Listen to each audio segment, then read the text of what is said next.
बहुत बड़ी खुशखबरी उन किसानों के लिए जो बेसब्री से इंतजार कर रहे थे अपना खेत अपना रोजगार स्कीम की ऑनलाइन रजिस्ट्रेशन का। तो खुशखबरी सुनने के ऑनलाइन रजिस्ट्रेशन स्टार्ट हो चुकी है। तो मैं आपको इस वीडियो में बताऊंगा कि कौन कौन से डॉक्यूमेंट्स रिक्वायर्ड है और कैसे अप्लाई करना है और कौन अहल है इसके लिए मुकम्मल तफसील इस वीडियो में बताऊंगा। तो वीडियो को आखिर तक जरूर देखिएगा, कोई भी स्टेप बिल्कुल नहीं मिस करना। तो चलिए स्टार्ट करते हैं। अस्सलाम वालेकुम, मैं हूं सदीक अहमद, आप देख रहे YouTube channel tech by Sadiq. तो सबसे पहले आपने अपना मोबाइल पर या फिर कंप्यूटर पर गूगल क्रोम ओपन करना है। गूगल क्रोम के एड्रेस बार में आपने सर्च करना है akarpulsc.gop.pk। आपने इस वेबसाइट पर क्लिक करना है। इसका लिंक मैं आपको डिस्क्रिप्शन में भी दे दूंगा और आपके सामने स्क्रीन पर भी शो हो रहा है। तो इस वेबसाइट को आपने सर्च कर लेना है। तो सबसे पहले वेबसाइट जो आएगी PULSC पास की, Punjab urban aid system enhancement की, आपने स्टेट लैंड मैनेजमेंट इस लिंक पर क्लिक करना है। इस लिंक पर क्लिक करने के बाद आपके सामने ये ऑफिशियल वेबसाइट ओपन हो जाएगी। यहाँ पर आपने अप्लाई करना है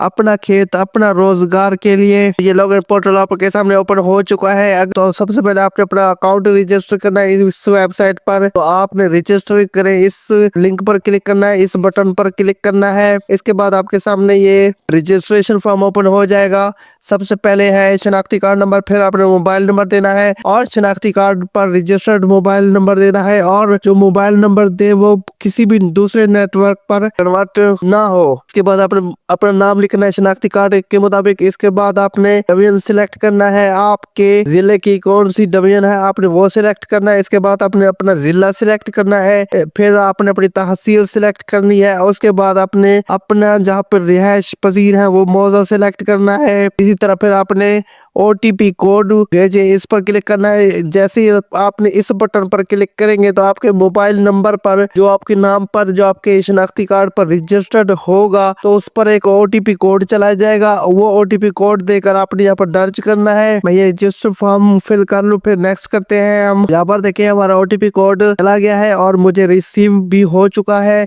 मैं यहाँ पर OTP कोड दर्ज करता हूँ। OTP कोड दर्ज करने के बाद फिर आपने अपना पासवर्ड मुंतखब करना है। अपना पासवर्ड लगाना है जो स्ट्रोंग हो 8 कैरेक्टर का और जो आपको पासवर्ड बेहतर लगे, जो आपको याद भी रहे और स्ट्रोंग भी हो, आपने वो दर्ज करना है। वो दर्ज करने के बाद फिर आपका अकाउंट रजिस्टर्ड हो जाएगा। मैं ये कंप्लीट करने के बाद फिर हम लॉगिन पर चलते हैं। तो मैंने अपना अकाउंट रजिस्टर कर लिया है। अब हम लॉगिन करते हैं। लॉगिन करने के लिए अपने शनाख्ती कार्ड नंबर और फिर वही पासवर्ड दर्ज करना है। तो यहाँ पर देखिए मेरी प्रोफाइल लॉगिन हो चुकी है। अब सबसे पहला जो काम करना है वो ये है कि अपनी प्रोफाइल कंप्लीट करनी है। अब ये हमारे सामने ये जो है डैशबोर्ड शो हो रहा है और यहाँ पर जो लिखा हुआ है कि लास्ट डेट कब है, लास्ट डेट की दरख्वास्त की आखिरी तारीख बाद में ऐलान किया जाएगा, यानी कि अभी तक लास्ट डेट नहीं बताएगी और जल्द ही लास्ट डेट का बताया जाएगा कि कब है लास्ट डेट। अब हम इसको प्रोफाइल पर क्लिक करते हैं क्योंकि हमने अपनी प्रोफाइल कंप्लीट बनानी है। अभी इस प्रोफाइल बटन पर क्लिक करना है। तो आपके सामने ये सबसे पहले जो आपका नाम,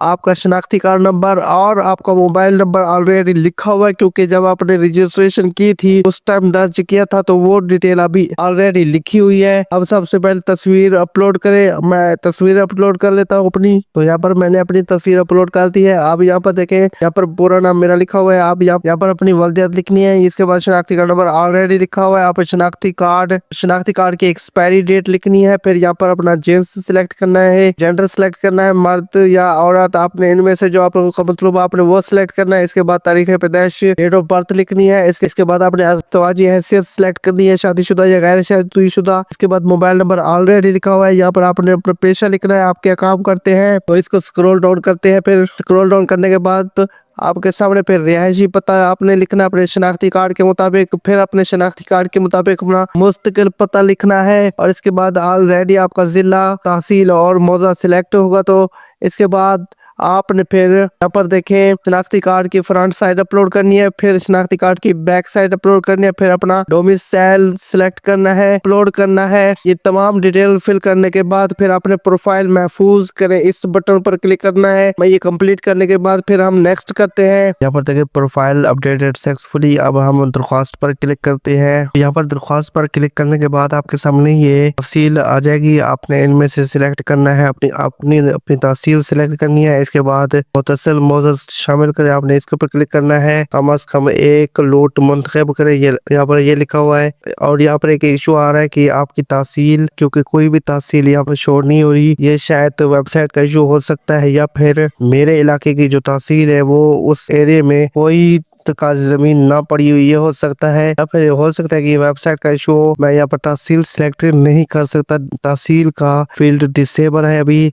इसके बाद मुतसिल आपने ये सिलेक्ट करना है। मौजा शामिल करें, आपने इसके ऊपर क्लिक करना है, फिर अपना मौजा सिलेक्ट करना है। फिर इसके बाद आपने ये फील्ड तमाम फिल करनी है। इसके बाद आपने ये हल्फनामा और अहलियत की तस्दीक अपनी ये सब पढ़ लेने हैं, और पढ़ने के बाद आपने चेक पर क्लिक कर देना है। इसके बाद फिर आपने दरख्वास्त जमा करवाए, इस बटन पर क्लिक कर देना है, तो आपकी एप्लीकेशन अपना खेत अपना रोजगार के लिए सबमिट हो जाएगी। इसके बाद फिर हम क्लिक कर दरख्वास्त का शेड्यूल आपने इसके ऊपर क्लिक कर देना है, तो फिर आपके सामने ये तारीख आगाज, तारीख इख्तिताम ये शो हो जाएंगे। जब की दरख्वास्त पर काम होगा तो ये तमाम चीजें शो हो जाएंगी, तारीख आगाज, तारीख इख्तिताम। तो इसी वजह से शायद वेबसाइट का इशू हो रहा है, तो तहसील भी सिलेक्ट नहीं हो रही। आप डैशबोर्ड पर क्लिक करते हैं तो स्क्रॉल डाउन करते हैं, तो यहाँ पर देखें कि दरख्वास्त देना मंजूर शुदा। अब दरख्वास्त की हैसियत जो है शुरू नहीं हुई, तमाम तर तफसीलात लिखी हुई है दरख्वास्त की पेश रफ्त। तो सबसे पहले ज़ेर अल्तवा है कुरानंदाजी जमीन के लॉट्स के अलाइनमेंट की कंप्यूटराइज कुरानंदाजी अभी तक नहीं हुई, ज़ेर अल्तवा है अदायगी कामयाबी कुरानंदाजी के बाद लेज की रकम अदा करे। यहाँ पर ये भी अभी ज़ेर अल्तवा है। स्क्रूटनी कमेटी का जायजा, आपकी दरख्वास्त तहसील स्क्रूटनी कमेटी के जरिए लिया जाएगा। ये भी अभी ज़ेर अल्तवा है, क्योंकि मैंने अभी तक दरख्वास्त सबमिट नहीं की है। जस्ट मैंने आपको बताने के लिए मैंने आपको तरीकाकार बताया है। तो यहाँ पर देखिए हालिया सरगर्मी जो अभी काम हुआ है, हमने दरख्वास्त जमा करवाई है, प्रोफाइल अपडेट हो चुका है। जो हमने दरख्वास्त प्रोफाइल अपडेट की थी वो कामयाबी से हमारी प्रोफाइल अपडेट हो चुकी है। तो आपने इसी तरह अप्लाई करना है। उम्मीद है आपके लिए कोई इशू नहीं आएगा। मेरे पास तो फिलहाल जो इशू आ रहा है, मैंने आपको बताया कि यहाँ पर मैं तहसील सिलेक्ट नहीं कर सकता। मेरी उम्मीद है आपके पास ये इशू नहीं आएगा। तो यहाँ पर देखेंगे लेज की जो मुदत है, जो आपको जमीन दी जाएगी वो आपको 10 साल के लिए दी जाएगी। और कितनी दी जाएगी? 5 एकड़ तक दी जाएगी। और मकसद क्या है, क्यों दी जाएगी? आपको ज़राअत करने के लिए, आप अपनी खेती बाड़ी कर सकते हैं जो ज़राअत का तजुर्बा रखते हैं, लेकिन उनके पास ज़मीन नहीं और वो मुस्तादरी पर भी नहीं ले सकते पैसे ना होने की वजह से। तो हुकूमत पंजाब ने उनके लिए बहुत बड़ी आसानी कर दी है। तो वो 5 एकड़ तक हुकूमत पंजाब से जमीन ले सकते हैं ज़राअत करने के लिए। और जो इसकी फीस होगी वो पॉलिसी के मुताबिक होगी। अभी तक हमारी प्रोफाइल सबमिट नहीं हुई, तो इशू मैंने आपको बताया वही इशू आ रहा है। इंशाल्लाह जैसे ही ये इशू सॉल्व होता है तो मैं आपको बता दूंगा। अगर आपके पास भी ये इशू आ रहा है कि आप तहसील सिलेक्ट नहीं कर सकते, तो हो सकता है फिर वेबसाइट का इशू हो, तो आप कमेंट सेक्शन में बताना है कि क्या आपको ये भी इशू आ रहा है या नहीं आ रहा है, या आपने कामयाबी से अपनी दरख्वास्त सबमिट कर दी है। आपने कमेंट्स में जरूर बताना है। उम्मीद है आपके लिए ये वीडियो बहुत हेल्पफुल होगी, तो प्लीज लाइक जरूर कीजिएगा। इस तरह के मजीद हेल्पफुल वीडियोस के लिए प्लीज सब्सक्राइब टेक पे। थैंक यू, खुदा हाफिज।